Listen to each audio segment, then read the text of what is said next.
J'ai une cliente l'autre jour qui me dit « Moi, Nancy, je comprends pas mon corps. J'ai changé ma nourriture, j'ai arrêté de compter mes calories, je mange quand j'ai faim, mais pourtant, mon corps, il résiste encore. Je comprends pas. Qu'est-ce que je fais de pas correct? » Ben en fait, pas comprendre son corps, c'est tout à fait normal. Il n'y a pas personne qui nous l'a enseigné. Entre autres, qu'est-ce qu'on t'a pas appris? C'est que ton poids, il est influencé par des hormones. OK? Des insuline, cortisol, leptine. Hein? C'est peut-être des mots que tu connais même pas. Le stress chronique, il bloque la perte de poids. Tu savais-tu ça? Même si tu manges bien. Le manque de sommeil augmente le cortisol, augmente la faim, puis surtout les fringales. Et il y en a un autre, le corps, il y a une intelligence biologique. Ça veut dire qu'il se défend contre la restriction. Alors, c'est pas de manger moins et de bouger plus qui est le plus important. C'est de manger mieux et surtout de reconnaître les signaux internes. Quand tu comprends le fonctionnement de ton métabolisme, qu'est-ce qui fait en sorte que mon corps accumule de la graisse? Les toxines, c'est une autre chose aussi qu'on ne parle pas.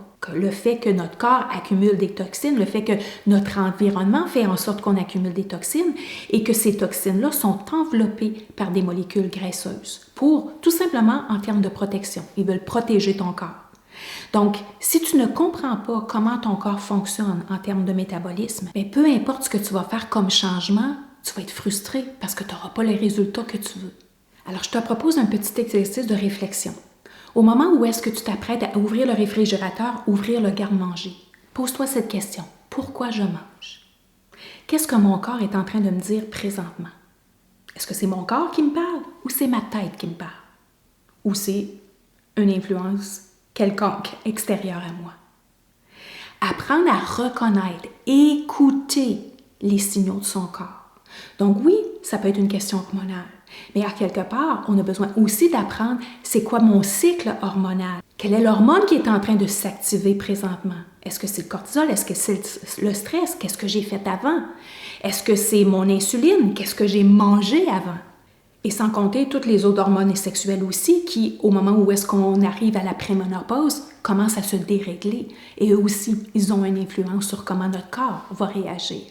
Alors, qu'est-ce qui est important de prendre en considération? C'est que ton corps, ce n'est pas ton ennemi. Au contraire, c'est ton allié. C'est ton allié le plus fidèle.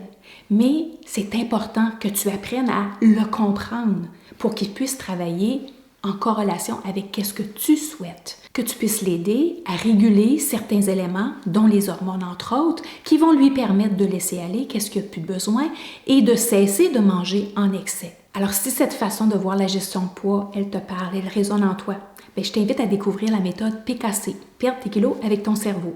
C'est une approche unique qui te permet de reconditionner au niveau mental des habitudes alimentaires. Et tu peux expérimenter cette méthode-là de façon gratuite à travers la semaine PKC, où tu vas trouver des vidéos inspirantes, des outils concrets et une première prise de conscience qui va t'aider à débuter cette transformation en profondeur. Et le résultat, bien, c'est de retrouver ta silhouette souhaitée. Et ça, sans être en guerre avec ton corps. Alors, si tu as le goût d'en savoir plus sur ton mental, ton corps et une gestion de poids durable, clique sur le lien, je te vois de l'autre côté.